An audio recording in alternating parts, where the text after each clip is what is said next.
বাকি প্রপোজালরা বাইরে থাকবে আর কি। প্রথম একবারে 5 জন ঢুকতে পারবে।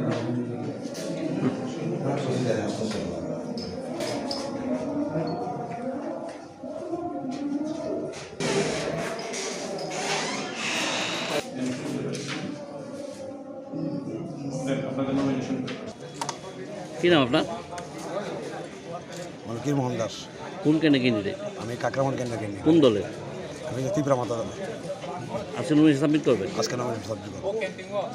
কি থাকবে আপনাদের মূল লক্ষ্য বা উদ্দেশ্য কি? আমাদের মূল লক্ষ্য হচ্ছে বিগত 5 বছর সারা ত্রিপুরা রাজ্যের সারা ত্রিপুরা শাসক দল মানে কাকরামানো যা ধরনের কার্যকলাপ করেছে তাতে তারা জুলমা দেখিয়ে মানুষের 5 বছর ঘোরাচ্ছে, যার দরুন সিপিএম তাছাড়া ত্রিপুরা যে সিপিএম কংগ্রেসের যে অশুভ জোট ওটাকে কারোর মনে মেনে নিতে পারছি না, যার ধরুন আমি এখানে আমাদের দলে কাকরাম কাণ্ডে ইয়ে করছি, লড়াই করছি। জয় সম্পর্কে কতটুকু আশাবাদী? নিশ্চিত